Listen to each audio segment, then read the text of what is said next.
mode. Great morning, sales teams, and welcome to your online sales manager. My name is Emma Monroe, and I am the creator of Yossum. I am so excited to be able to bring Anoop and Chell to you as our Australian sales manager and coach. Anoop, take it away. Thanks, Emma. Wow, I'm just so excited to be here this morning with you guys. I do find webinars quite a funny little thing, but they're so powerful because you're not really talking to an audience directly. So I would like you to welcome you all to our maiden voyage of Yossum, and thank you, Emma, for starting this brilliant little webinar that we're going to be taking place every week. Yossum obviously stands for your online sales manager, and basically the concept is we're going to meet every Monday and talk about sales processes. So if we just go to the next slide, we're going to talk about what you can expect and a little bit about my intro and who I am and where I've come from. So I've come from a background of pure sales. My first experience of selling was actually selling dance party tickets when I was in high school, which was pretty cool.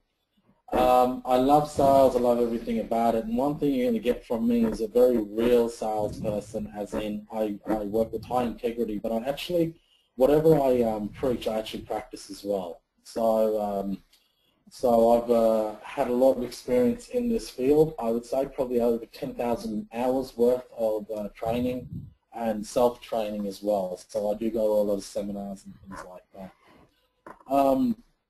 So what can you expect? Because that's the main thing. That's the reason we're here, is for what you can expect. So if you're a business owner or if you're a person that is working within a sales environment, what you can expect is actually an increase in sales, or more importantly, just tweaking your sales process. See, a lot of times we're probably about 80% there.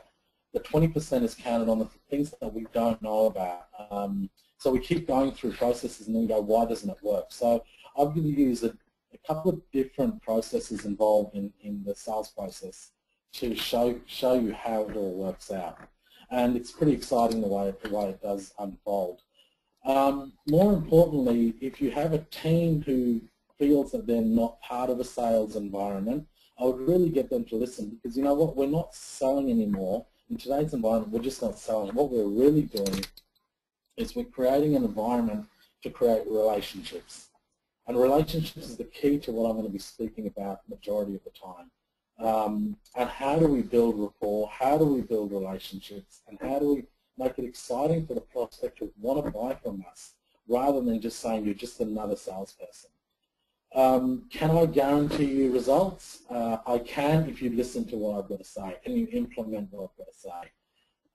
Can I guarantee you tweaking what you already know? Definitely. There's a lot of things that I'm going to pull from my own personal resources that I want to teach you guys about. So I'm really pumped about this. I'm really excited to have you on board, and the journey's going to be great. So just on the next slide, we're just going to talk about the Yossum format. So how does Yossum work, and how is the format effective for you? So basically the way Yossum works is that we meet every Monday and Thursday. The Monday morning meeting is a bit of a G-up. It's also very educational based as well. So and what I like to really emphasize there is it's practically based education. So I've spent 7 years in the pharmaceutical industry, having a lot of sales training put through me. And the ones that really succeeded were the ones that were able to take the education component and actually make it into a sales process which worked on the premise of actually getting into practical environments. On the Thursday, we'll have a great guest speaker. So I've tapped into a big network of mine and asked a lot of business owners and salespeople to come in and talk to us and go through their journey of the sales process. And these guys have actually proven their results as well. So, for instance, this Thursday we've got Kelly Quinn from Superfox who's going to be joining us. Absolutely brilliant lady. She took a business that was a startup and took it to massive growth. and she's going to share with you her fight, her struggles, and then her wins as well, and a real resilience. So it's a lot of fun. Now, of course, we urge you to be at all of these, and we do understand sometimes you can't be. So the format also works that every Monday you can tap in at any time and you'll be able to listen to what's going on. So if you miss a week, we will still be able to rehash the week before, or you'll pick something up new that we're going to be talking about that week. All right, so let's dive straight into this. Like I said, I've got a lot to do in the next hour. We've also got a couple of callers that we're going to be talking to directly. So let's go straight into the next slide. So the salesperson survey. I wanted to start with this rather than going straight into giving you some tips and advice on how to increase your sales. This was really interesting when this was presented to me. This was a study done out of I think Harvard, or one of the major colleges and college universities in the US. Very, very important survey to actually see if you're a salesperson or you've got a sales team. It was very important to see where people actually missed out on sales. And the funny thing was what you'll see in the survey, and I do apologize when I do present the next slide, is that it is quite wordy. It's what was really, really amazing was that a lot of it was a lot to do with your headspace more than even the skill set. There was elements of the skill set involved. So this survey is so important for us to visit straight up in Yossam because it's basically going to set the foundation, the premises of what we're going to carry forward. So if we just move on to the next slide, I'll show you what we're talking about. So I'm going to read these through. You can obviously have a read through them, but I'm going to actually make a couple of comments on these, and then it will start to set up our foundation of what we'll be talking about over the coming weeks. 74% of salespeople cannot build relationships. I mean, this is a shocking stat. Let's just take this into a concept that's real for you right now. Have you ever walked into a department store, ever walked into a store, or dealt with a salesperson that could not be bothered about asking about your day, who you are, or how you are? We've all had this experience. So this is an alarming result. It's not an alarming result that a lot of people cannot build relationships. They are more apt just to create a sale than actually build a relationship. 87% of people actually do not ask enough questions. The questions is your cornerstone of getting a great sale. It builds rapport, but it actually gets you to understand the prospect really well. 95% of people talk too much. I call this the show up and throw up philosophy. You show up and then you regurgitate everything that you've been taught. Being part of the pharmaceutical team, I remember that there were guys that would just repeat verbatim what the sales brochure told them to, and they wouldn't even get to understand and build a relationship or ask any questions. 93% of people give price reductions straight away. Now, we're going to be talking about this because one of the callers is talking about how to deal with the internet. I'll definitely just tell you one thing straight away. If you are selling on price, forget about it. You're going to lose this game straight away. Okay? But we'll go into more detail on what I mean by that. Now, the other thing you need to understand, one thing about me, is that I'm going to be very direct. I'm not going to sugarcoat this. This, at the end of the day, to me, sales is the vital process that actually performs consistently all the time, that makes this country and the world go around. Yes, I'm one of those salespeople that actually believe that I'm just not a salespeople, that I build relationships, and if we're not doing this right, the economy doesn't move. Because if it wasn't for salespeople, a lot of things don't happen. And I will go on my rant and raves occasionally, so please bear with me. 97% don't have a sales process. Now, I was actually part of this 97% a few years ago, actually probably about 5 years ago, which I thought, I've got this sort of training, I don't know what to do. I'll just talk a lot and tell them how great I am, and they'll buy. And then when I realized it wasn't working all the time, I realized that I actually didn't have a proper sales process. And I'm going to share the sales process with you today. I'm not going to go into massive detail because ultimately Yossam is about breaking every component down. 82% of people are actually unable to close. That means they don't even ask for the business. If you actually just ask for the business when you've done a great presentation, you have a 30 to 40% chance of closing. A lot of people are just scared. They just go, I don't know. I'm just too scared to ask for the business. hence why 85% of them lack bravery. 70% vulnerable to prospects who wish to think it through. This means, oh, let me think about it and I'll get back to you. Now, I get that this occasionally happens, but a lot of people just go, yeah, no problems, and walk away, rather than maybe asking another question, going, look, have I done everything right here? Asking themselves that question as well. 82% cannot differentiate from their competition. Now, please have a listen to this really carefully.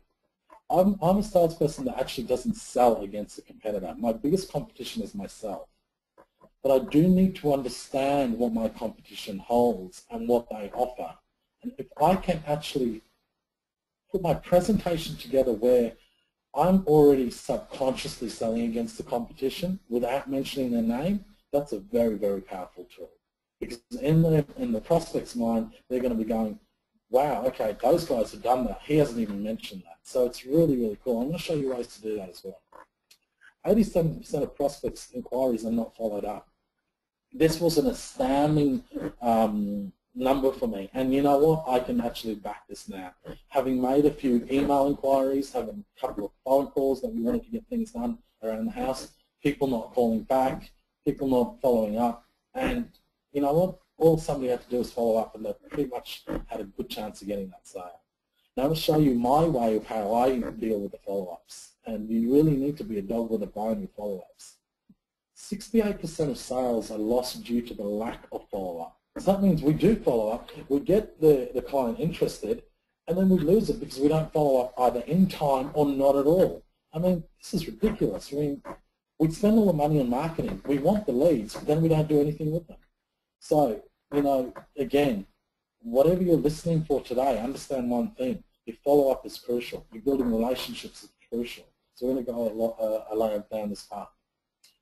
84% of salespeople have self-limiting beliefs. Now, I was not only a pharmaceutical rep, but I was a pharmaceutical sales manager as well, and I've led other teams. This is not for me to tell you how great I am, but what I want to do is share an experience with you right now. 84% of salespeople have self-limiting beliefs is so true. You know how many times we'd either pull up to a surgery, and even myself, when I was going through this journey, I'd go, oh, you know what, I don't want to see that prospect today.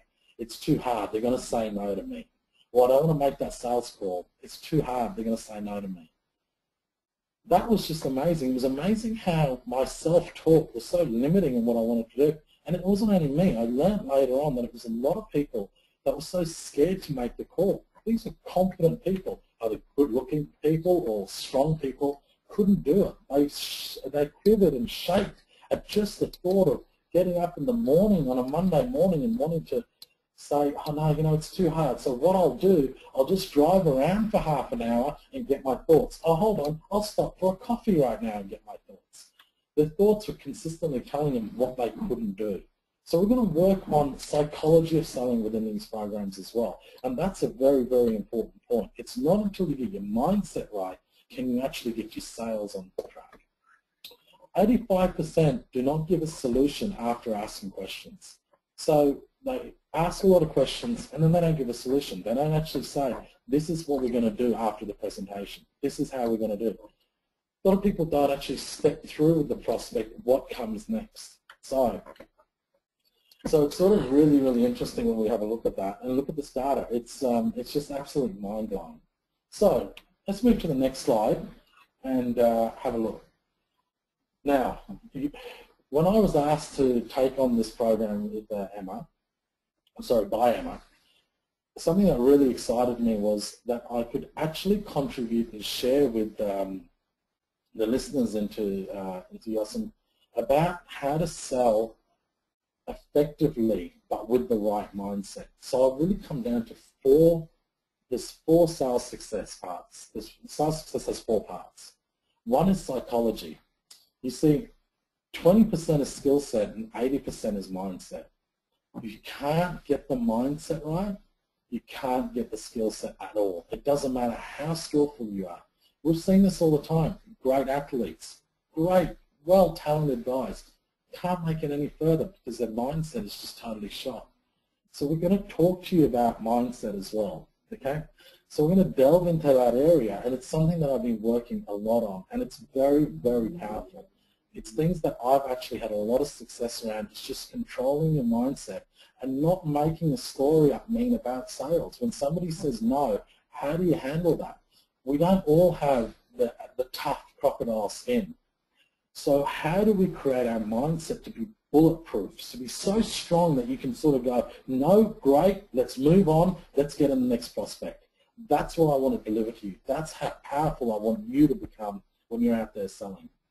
Second part is planning. This is amazing how many salespeople I come across, business owners, salespeople, whoever you want to call, they have no planning in place. Whether it's territory planning, whether it's retail planning around how they're going to sell to the prospect, how they're going to sell to the client, there's no planning in place. And it is so, so powerful. I hate to sound like the broken record that you would have heard before. Fail to plan, plan to fail. It's simple as that. You know, being on a territory that stretched all the way from the southeast corner of Brisbane to right up to North Queensland from Rockham to Cairns, I needed to be precisely planned when I was out there repping. And even in my business today, we started a business 8 years ago called Shared Studio, and I took on the corporate arm, which was, you know, about selling B2B in business, and we also sell in the retail and an online market. So we've got 3 areas massively covered that I'd love to share with you. But I need to be consistently planning. I need to know the type of customer I'm talking to, how I'm going to talk to them. Are they part of the profile that we want to deal with? I'm actually going to tell you that sometimes you want to say no to a customer. Just last week, I told 3 people that we will not work with them because they don't fit as part of our category. Is that because I'm arrogant? No, not at all. It's actually because I don't want to waste their time. I don't want my time wasted either. I need to know who I'm going after. That's all part of the planning. The third level is the strategy. No point in part in having a plan and not having a strategy around how to implement it. So you want to have the plan, then you want to have the strategy on how you're going to implement it. So the plan may be, let's get to $1 million turnover. Then the strategy is we're going to target this, this, and this. We're going to talk about this over the coming weeks. Finally, where a lot of people fail is taking action. You know, how many times have you got up and said, I'm going to lose weight this week, and it doesn't work because you didn't bother going to the gym? How many times did you say, I'm going to make that sales call, and hey, you know what? It's so easy to procrastinate and find something else, like clean out your filing cabinet, or all of a sudden I've got to archive my email list, or archive all my emails that have come through. We can procrastinate and find a way to not be in action every single day. Let me tell you one thing. It is people who actually take action, the powerful ones that actually make things work. No point just sitting there twiddling your thumbs and saying, you know, maybe I'll do that tomorrow. Well, you know what? Maybe you won't have a sale tomorrow either. So that's what it comes down to. They're 4 cornerstones of what we're going to look at with sales success. And once they all integrate, it is absolutely beautiful to watch. So let's go to the next slide. So I'm going to take you through the sales process. Now, some of you may have seen the sales process. So I'm going to tell you straight off the bat that this isn't something I've devised. I've tweaked it over the years after learning it, but it's something that we've seen a lot of sales places offer this sales process. So I'm going to go through it very, very quickly because there's another reason what I'm going to do. So, right. Okay. So the sales process has a number of steps. I'm going to breeze through this, and then I'll come back to it. So you go from your prospecting, that means you're looking for your clients, to your opening, to introduction to those clients, to the probing needs analysis, asking questions, to supporting, presenting the product, the objections and looking for buying signs, and how to handle objections. I'm going to tell you a 3-step process of how to handle objections. Then going to add-on sales, and then going finally down to the closing. So, I'm going to leave that. I'm just giving you a bit of a teaser because I want to move on. There's a couple other things I want to really touch base with. So we go to the next slide. All right, so before we even go into the sales process in detail, I want to ask you a real quick question. If you were a highly performing athletic team, whether a soccer team, a football team, cricket team, how important is it to look at the scorecard? How important is it to look at the scoreboard to know where you're going? We do that as part of sports is concerned. Athletes look at it all the time. We've got the Olympic Games coming up this year, and do you know some of the most important things they're looking at is how fast their times are, okay? Now the reality is that's one thing to look at, is how fast are your times. As salespeople, we never look at the scoreboard. We're always going, oh, you know, I made this many sales today. Well, how did you make them? What did you do to make them? Okay? So what we want to do is in this part of the today is actually work on what's going to set your goals for every week and what I'm going to be talking about every week to start off with. So if we go to the next slide, I'm going to talk about the power of scorecard and numbers. I'm going to mention a name to you which I think majority of you will know. A guy called Warren Buffett. Now, if you don't know who Warren Buffett is, he's basically a billionaire philanthropist, a stock trader. Okay, and what this guy does, which is amazing with Warren Buffett, is that he is what they call a measurement freak. Now, is he a salesperson? Of course he is, and he's a damn good one at that. But his sales is actually educating his clients around the numbers of the stock market. Okay, this is a guy that has made billions of dollars on trading. This is a guy back when the dot-com boom was on, when asked what is he going to invest in, he turned around and said, I'm investing in Wrigley's chewing gum. And when I said why, he says, I don't understand the dot-com boom, so I'm not going to invest in it. So well, that was a safety mechanism, but what he understood was he understood the numbers. This guy measured everything. He understood the buying patterns, the psychology of the trends of what was going on. Every time he would make a move, it was calculated. He knew where to move. I want salespeople to think like this. It's just not about just going out there and ramping and raving and going on about things that you can't have any control over. Take control over the numbers and you will see your sales soar. I saw this myself. I saw this when I was in pharmaceuticals. One of my greatest mentors I ever had was a gentleman who was 30 years in the industry, and I'm going to be actually getting him on to Yossam to talk. And he taught me the power of numbers. He said, no point in running around your territory looking for the next sale when you don't know where to go. He said, understand your numbers. Understand by breaking them down, what are the areas you need to go after. Now some people say, well, I don't have a territory. I have an internet business. Or, hey, I have a retail business. How do I know about the numbers? Well, it's the same thing. If you understand your numbers, you can understand on certain things that you can tweak that will make your business go through the roof. Okay? And that is very, very powerful to look at. So let's have a look at what that means. So first of all, realistically, I'm going to give you a little bit of homework if you want to take it on. I want you guys to create a scorecard. What is the scorecard? Well, we look at the scoreboard and that will tell us, so I suspect the majority of people will say, this month we turned over this much, or I made X amount of sales. What we don't understand is where they came from and how they worked. So let's say, for instance, you're playing a rugby game. And the goal is, we'll move to the next slide, but the goal is to have a look at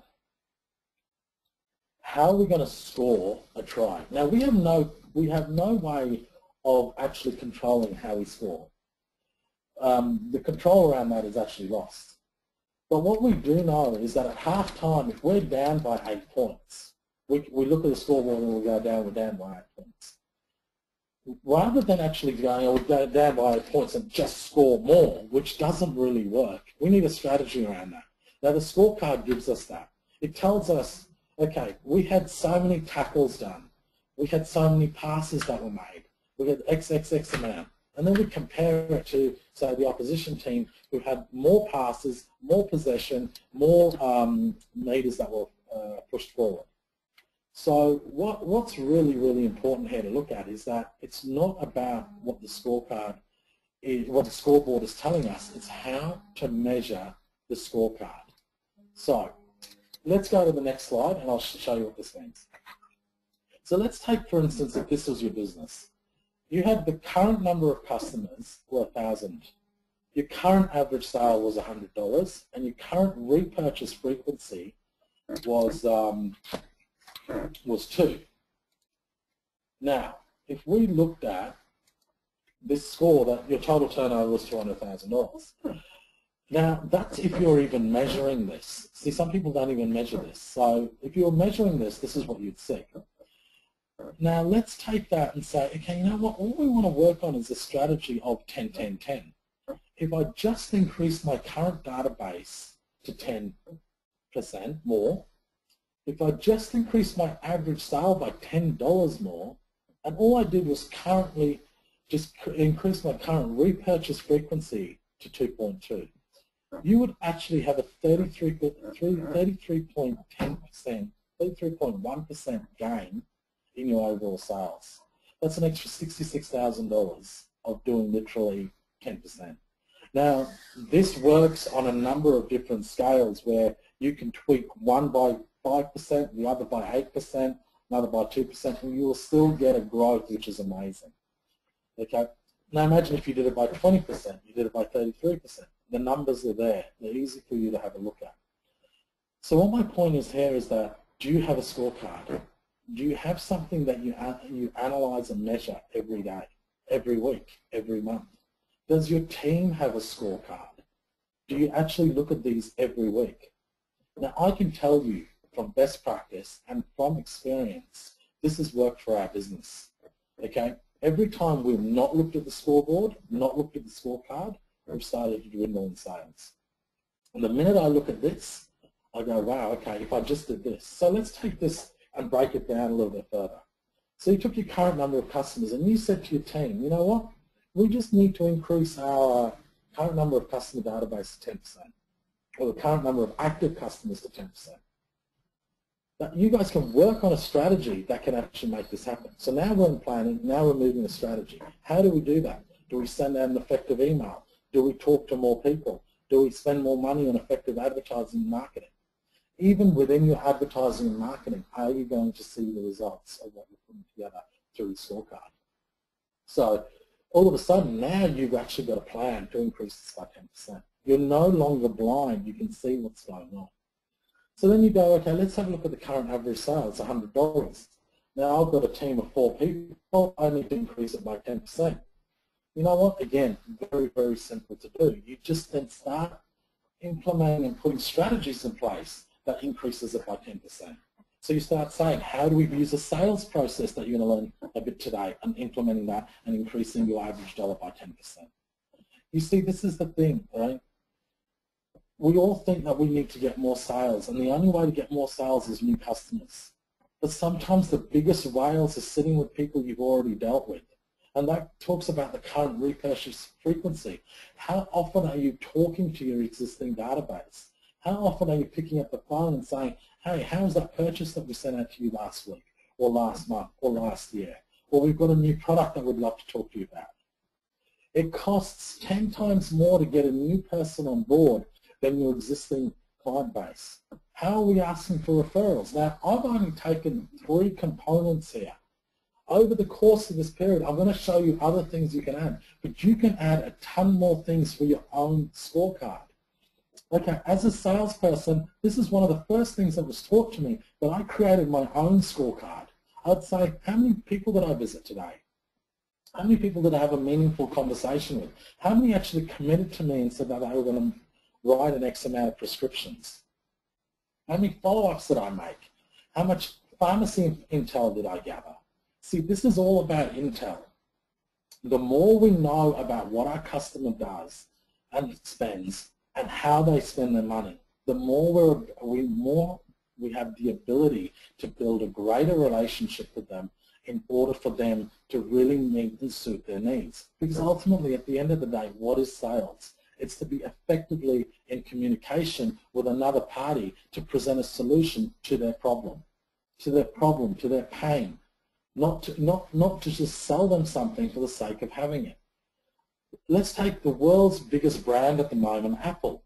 What has Apple done so effectively that others can't? Now, I'm not a huge fan of the product, but I'm a fan of their marketing and sales. Because what they've done is they've actually provided solutions to a market that didn't even know they had a problem with that. But they spoke to them in such an effective and eloquent manner that they really needed to buy this product. Trust me, Steve Jobs was a great inventor of these products and a great pioneer in leading the way, but what he was he understood the numbers. He understood where the market sat and where to go after it. He didn't go after the whole lot. He went after a specific target market that he knew would have the trickle-on effect. What are you doing with your scorecard? How are you building it? How are you going to build it from today to show? Now, some of you will have a scorecard and you use it effectively.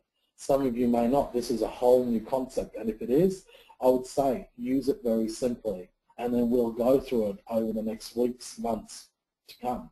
But have something that you measure. If you do not measure anything, you cannot achieve anything. Okay? When Usain Bolt runs a 100-meter sprint, guarantee you every part of him is being measured. How fast he's running, what he's wearing, the shoes he's got on. How can he get a millisecond more? When Tiger Woods goes to step up and actually hit the ball, he's working on every measurement. His coaches are looking at him. So you guys have to start becoming measurement freaks. And that, some of you are going, yeah, that's all good and well, but hey, man, I've got to go out and make some sales because I need some money for the business. I get that. And you've got to be doing that. Of course you do. You've got to be in action. But if you don't know where you're going, you're wasting your time. You're going to get more and more frustrated, and then therefore you're not going to make the sales because your mindset's going to get shot. But take a couple of minutes a day. Take an hour a week. Set your measurement tools in place, and you'll be amazed at the result you get. Sometimes you need to take a step back to move forward. And that's what the power of the numbers gives you. So let's move on to the next slide. So I want to have a look at the sales process in a little bit more depth now. We are running out of, we're going to run out of time if I take up too much space, but I really wanted to actually go through this with you in a little bit of detail. So the whole idea of Yossam is to actually then break everything down, right down to the minuscule. One thing I've learned in my years of actually in sales and training sales and coaching sales is that the processes don't change. There's little bits of add-ons and so forth, but it's the nuances that I learned that made the difference. What my commitment to you is to give you those nuances. It's to give you that 1 millimeter of difference to your competition that makes you get the sale. Because that's all it comes down to. It's the way you said something. It's the way you presented something. It's the way you spoke to somebody. It's the way you built that relationship. Over the course, I'm going to teach you guys how to build a relationship in 30 seconds of meeting your client, whether it's retail, on the phone, or face-to-face. It's going to be so, so powerful. It's something that's worked for me time and time again. And it's so great to have a look at how it works. So we're going to show you those things and how to make that work. So let's have a look at the sales process again. We're going to revisit this slide again. So we have a look at the next slide. Great. Now, your online, you start off with prospecting. Now, this differs for a number of different people. So it can go from prospecting can be making cold calls. It could be sending out a marketing information from your marketing team that brings leads in, or it could just be opening a retail shop and having somebody walk in. Okay, so let's go to opening. The opening is vitally important. It sets the agenda and sets the whole plan and the way. So it's the way you greet people. Are you greeting people like, oh yeah, hey, how you going? It's your hair again. I can't be bothered. Is your team greeting that way? Now, guys, listen to this. If you're a business owner, this is very, very important. How is your receptionist answering the phone?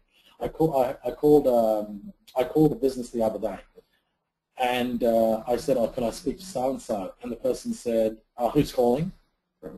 You know what? I was actually a client.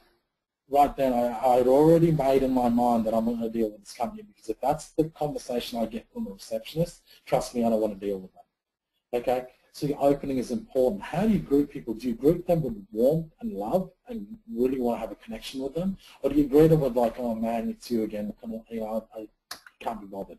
Does your team greet them with the warmth? Okay.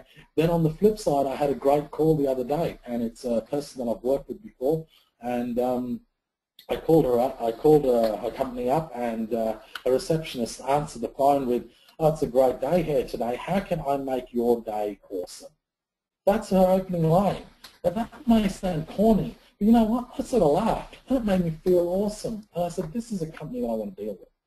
you know, when we actually shake people's state, we actually do something that's totally left-wing, it really gets us memorable. In a good way, we want them memorable, not in a bad way. It does also get them memorable if you do something bad, like who do you want to talk to? So your opening is critical, okay? Probing and needs analysis, this is the next step. This is the area where you build the relationship, you build the rapport. And I'm going to, like I said, over the coming weeks, I want you to join me. I want you to come back because I'm going to break these down. I'm going to strip them right down to the core. And you're going to see how to become masters in this field where you just go, wow, it just happens automatically. And I'm closing 80 to 90%. Now let me make a disclaimer as well. I'm not one of those moron salespeople or sales coaches that says every sale can be closed. No, it can't. Let's be realistic, okay? What I do believe in that we can increase the chances of closing the sale, and you can increase it even more if you're talking to the right person. So the probing needs analysis and asking questions is an important, vital part of the whole process of how you sell. If you don't know what the customer needs, you don't know what the client needs, how the hell do we present a product? And that's what happens in sales today. We go straight to the presentation rather than actually asking about the customer what they need. Salespeople don't even have a proper needs analysis, don't have a number of questions to ask to present. Imagine if you went in to see a doctor and you've had aches and pains and say, doctor, I've got these aches and pains, and he turns around and goes, here you go, take this and go away. You go, hold on, I feel a bit ripped off now. You didn't even ask me questions. A doctor asks you questions. You need to be prescriptive in the way you think about sales and how you ask questions. So it is vitally important. This is where the rapport's built. This is where you can actually have the honest and candid and open conversation with a prospective client, a customer, where they actually get you get their feedback and are able then to present your product. Never ever move unless you've got enough evidence to move forward. Then you can present the product, and then that way your presentation is nice, succinct, straight to the point. And how does that work? Very, very easily. You present in a manner that actually works with the needs analysis. So let me quickly go through this. Like I said, we're not going to spend a lot of time on this. As you can tell, I'm very, very passionate about this. When you present the product and say, for instance, I've asked you questions, okay, what are you looking for, what colors, blah, blah, blah, blah, blah. And then I say, okay, great. Well, you know what, I think we can help you. And then I go, look, the colors you were after, we can do it in this, this, and this. This will sort out what was important to you. All of a sudden now, what we're doing is we're actually presenting to the client's needs, not to our needs. The problem is salespeople are too busy to present to our needs. Next thing we look for is the objections, looking for buying signs. So this means we're actually going to start asking for the sales right now. We're going to say, so what do you think? What do you reckon? Now a lot of salespeople actually get freaked out here and they go, I don't want to ask for objections because it scares me. I don't want to ask for objections because they're going to say I don't want my product. Let me tell you something. Objections are absolutely brilliant. There's something that you want to have. Because when you get an objection, you can work with it. And over the period of time, I'm going to show you how to use three awesome questions to get your objections before. Now, not every objection is going to get met. And that's the problem. Sometimes what happens is somebody says, oh, this is their objection, and the salesperson just goes into trying to sell them on their objection. That's wrong. Sometimes the objection isn't even it's worth exploring, but it's not really even an objection. It could be a question from them. Okay? So then we look at the add-on sales, is how do you add on effectively. McDonald's has done this effectively by training 14-year-olds and increasing multiple millions of dollars in sales by saying, do you want fries with that? And then finally is closing.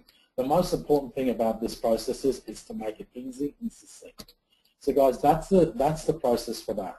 Okay, and we're going to strip this down to the core bone over the coming months. So let's go to the next slide. So this is important. Now we've got, I think we've got a couple of people online that want to have a chat with us. So, so who have I got online right now? Anoop, I will unmute Lise Perry to see if she's available. Are you there, Lise? Yes, good morning, I'm here. Wonderful. Welcome to your. I'll hand you over to Anoop.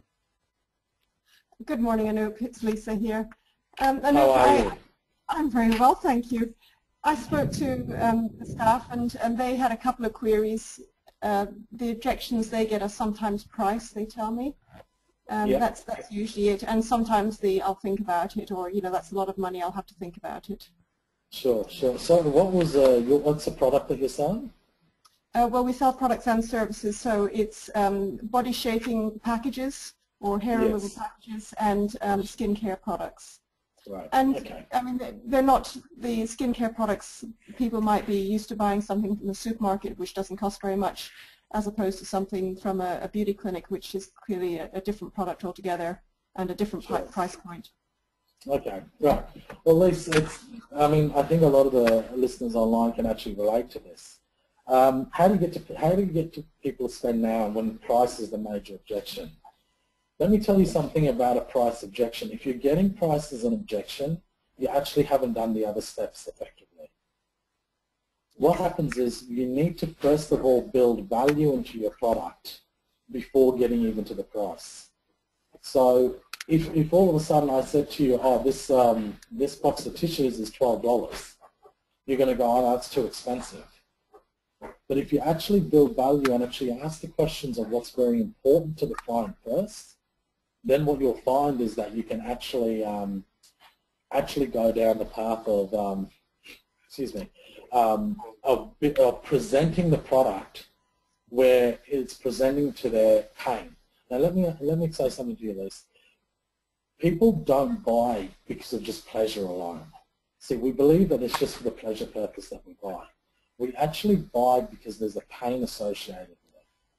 So if we can build and ask the questions effectively, we can actually build value in where the person doesn't even ask about the price.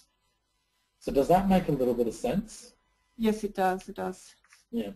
So what I'd say to your team is that I'd go back to them and ask them, what type of questions are you asking the client that actually says to them, oh, that you're building the relationship, okay? So for instance, I had somebody in the other day into one of our stores, and we sell a premium line of shirting, and we're not the cheapest on the market, and we're actually proud not to be the cheapest on the market. And the guy came in and he said to me, oh, what are your prices? Oh, you seem too expensive. And I first said to him, I said, sir, look, I really appreciate what you're saying. I said, let me ask you, what are you comparing us to? And he said, well, I normally buy my shirts from Myers and I buy this and this brand. And I said, okay. I said, look, I understand that brand and it's not a bad brand.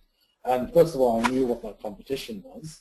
Secondly, what I did was I just asked him questions. I actually stopped selling to him. I said, look, what's important to you? I said, you're here for a reason that you come in. He goes, yeah, somebody told me that you guys need some bad product. And I said, what's important for you when you're looking for a shirt? And he says, I want this, I want that, I want this. And I go, okay, so is quality also important? He goes, oh, vitally, I hate wearing this, this, and this. Now, I knew the product he was buying didn't match that. See, what happened was price wasn't an objection for him. I didn't build a value into the price for him yet. By asking him an effective number of questions, what I ended up getting from him was that he was ready to spend on a good quality product, but he wanted to be told why he should pay for that price. And then more importantly, he wanted certainty that there was a guarantee that the product was going to stand up to its price point. Guess what? The guy bought 3 shirts. He didn't even want to spend. And you know what? He spent twice as much as what he normally does. You know what the only difference was? I asked him questions. I made him feel important and listened to what he had to say. And then I presented a product to him. By the end of it, he shook my hand and actually said, this has been an absolutely amazing experience. You see, sales is not about the final price objection. Because the reality is, and I'll tell everyone online this, if anyone calls me up and says, just send me a quote, I don't want to talk to you, guess what? I don't send them a quote. Because all they're doing is price shopping. They're not my client. Does that make sense, Liz? Yes, it does. And when people do ring you up or write to you asking for a quote, you have I mean, clearly you still follow them up, don't you? But you have a different way of approaching them? Yeah, I do. I actually don't send a quote out. I'm one of those stubborn little pricks that actually calls them and says, okay, and they go, no, just send me a quote. I go, I'm sorry, we don't work like that. We want to actually understand what you're after. Right. And you know what? It doesn't matter if it annoys them, because that's the integrity we have to build a value for our customer. My whole ethos is making sure that the customer is looked after and that they get the best possible value out of ShirtSeeker and out of anything I do for them. Thank you. Yeah, no problems at all. Well, I hope that's helped and you can actually do some training with your team around price objections. Certainly will. Wonderful. Thank you, Elisa, for joining us. Now, Anoop, I have on the line as well Christy. Christy's actually on the phone, so I just want to make sure that she is available to talk to you about the next objection which she submitted. Sure. Christy, are you available? Yes, I'm here. Wonderful. Hi, Christy, Christy. this is Anoop. Hi, how are you? Good, Christy. How are you? Good, thank you.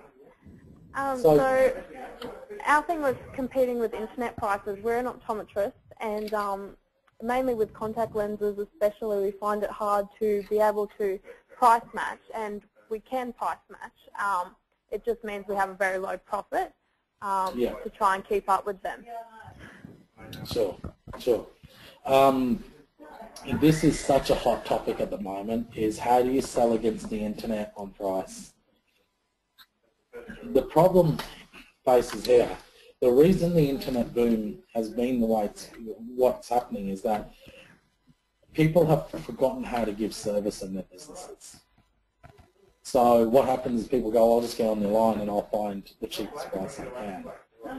So definitely I understand your question is how do you compete with internet prices? The reality is especially in your business, it's still very personal, I presume. You know, the person still needs to have some sort of professional approach to that. Am I correct? Yes, definitely. Yeah, and I think Christy, that's where you need to sell your product, is to sell when people come in on the premises that they are getting the #1 professional treatment. Okay? When you buy online, you're not going to get that. You're not going to have somebody that you can actually speak to, or when something goes wrong, it's pretty much send it back and then they'll send you something else. Okay? There's a lot of shoddy dealers online now popping up because they believe they can make a quick 2 bob from just selling a product cheaper than anyone else. So you're right. First of all, let me commend you in actually saying that you're correct in losing margin is not something you want to be doing. But like I said to Lise, the most important thing is to make sure that you actually add value. If somebody comes in competing with prices, you've got to add value for them rather than them just having a look at the price online. Okay? And you can do that by your professionalism. Now here's a way that you could do this. What is the actual threat of buying online? If I bought contact lenses online, what's the biggest problem I could face online? They're the wrong script. They could be not the right product. There's a lot of issues with that sort of thing. People not knowing their exact prescription, then ordering the wrong thing. Right. What could be the health ramifications of that? Well, you're supposed to have constant checkups or yearly checkups with contact lenses to make sure that there aren't any irritations or it's not causing any infections, which is something that you're obviously not going to get online. You're not going to have an optometrist just doing those checkups for you and making sure that your eye health is okay still. And that is something that we sell on, especially to the people that we've had in saying that they are buying online, that we're trying to push, you know, if there's a problem, you can come back in and we will make sure that your eye health is great and your vision is still great as well. So here's the thing. What you've just told me is you've actually highlighted the pain of buying on the internet, okay? And your whole sales approach should be that. And you shouldn't be selling against it, but what you've got to be saying, and the way you guys have to position yourself in the market is saying, if you go online, it's fine. Yes, you'll find the cheapest price, but be careful of this, that if you put in the wrong contact lens in, you can have an infection, and that could cost you a lot more than buying the right script. What we do here is we do this, and this. Show them the pain, and then show them the solution. What that does is it puts an element of doubt into somebody to say, actually, you know what, I am a bit worried about buying online. This is a bit scary for me. Does it make sense? Yep, definitely. So what you need to do is rather than competing online, You need to understand what the pain of buying online is, and you find the solution to make it easier. So if somebody needs to spend a few extra dollars to come in and see you, they're going to get the professional advice, they're going to eliminate any infections, they're going to get the right script. But going online, potentially get the wrong script, you put the wrong script in, it's going to cause an infection could cause a lot more problems, and you really want to exacerbate that pain even more for why you shouldn't be buying online unless you're being told how to do it properly. Does that make sense? Okay, great. Yeah, no, it makes a lot of sense. Yeah, so that's what I do. Don't compete against the internet. You can use the internet to your advantage by just presenting your product in such a positive manner to the end client. Okay, great. Thanks, Christy. Thank you. Thanks. All yours, Anoop. Okay, good. Thanks, Emma. Okay, great. So I hope that's been a bit of information. I mean, these are things that we're going to talk a lot about. I mean, how do you get people to spend money now? If you want to know a quick way how to get people to spend money now, ask them for a timeline on when it's important for them. Okay, ask them the question, when do you need this by? And if they say, oh, whenever, ask them when and go, is there something coming up that's important for you? You know, when would you like this treatment done by for a certain event do you have? Once you get a commitment of time, then you can actually sell effectively against it. These are all the things we're going to cover. I mean, there's so much stuff here. 1 hour doesn't give us enough. I could talk to you all day. But you know what? The beauty of this program is compassion every Monday, and we're going to take one little topic. We're going to take callers. So what I want you guys to do is I want you guys to actually email through questions that you have.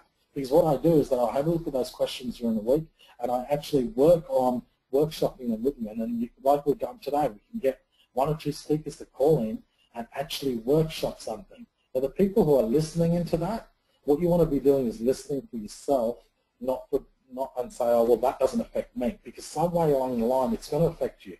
Now, if you're a sole trader where you're working on your own and you're your own sales team, you know what? You need to be listening when you do have a sales team. If you're a sales manager and you want to actually train your team, this is the perfect spot for it, that you come online, have a listen, and then workshop maybe after a Monday morning on how to make it happen.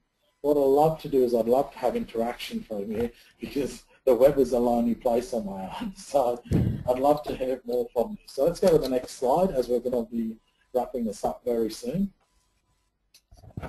So what we want to hear from is, down the track, is what we can do for you. I want you to give me some tough areas to work on. I may not have all the answers, but you know what? I guess speaker may. I want you to join us. I want you to tell your team to join us, because this is a really exciting, this is the first of a kind, I think, worldwide. With all the training I've had, if I had something that I could tap into, it would be fantastic. The prices are on the internet to join on. It's very, very affordable for your team to listen to. The whole idea around this is I was fortunate to be part of an organization where they could spend hundreds of thousands of dollars a year on having sales training managers. But what I've learned is, being in my own business, sometimes you don't have that. You don't have those resources. So if you know anyone else, even if you know somebody who's just looking at increasing their own sales for the company they're with and they want some of this stuff, it's fantastic. My commitment to you is that I'm going to give you everything on a Monday morning. Anything I learn, and I'm consistently learning. So not only do I have my own business, but I also have a consulting business where I do this coaching in a classroom format. I deal with top-end companies and multi-million-dollar companies and teaching their sales team as well. So I'm really passionate about this. I love what I do, and I love to teach and give information to you guys to make sure that you're getting your sales, because in this day and age, more important than anything else is there's a couple of things we need to be looking at. Innovation, marketing, and sales. How do you effectively sell to a client that they want to keep coming back for more and more and more? You see, the problem isn't a shortage of money out there, it's actually who they're going to spend it with now. The years when the streets were paved with gold and they talk about the pre-GFC era have sort of gone now, where the customer now is so much more savvier. They understand more. They've done more research on your company by the time you come and spoken to them. Trust me, I know the internet is a marvelous place to be, but it's also one of those places which actually exposes us a lot more as well. So how do we get those sales across the line? I'm going to teach you all of this and much, much more. The stuff that you're going to learn about yourself that you never knew. You know, how we get into the right headspace, how to become a top sales performer and make a good living and make some great money out of it as well. So to wrap up, I just want to say in the final slide that I want to say thank you so much for listening. I'm online for another couple of minutes. If you have a question, please type it in. I'm having a look at what's coming through. Would love to hear your feedback on whether today was worthwhile or not. And we'd also love to hear from you on what your challenges are, because you know what, sometimes it can get a bit lonely out there on the sales floor, on the sales road, and we hope that we've got a little community here that you can sort of type through.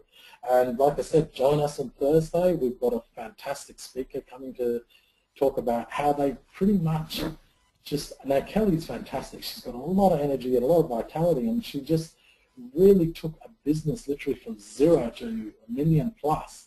I would almost say single-handedly. She's like the Maradona of the sales world. She's absolutely brilliant in the way her delivery was, and I would just say to her, God, you know, I don't know how you keep doing. And this is a lady that kicked in the guts many, many times. So it didn't come easy to her, but her persistence shone, and she will talk about the mindset around that and, you know, sharing her great experience along the way. So if there's any questions, we'd love to hear from you. If you've got anything to ask quickly, please type it in.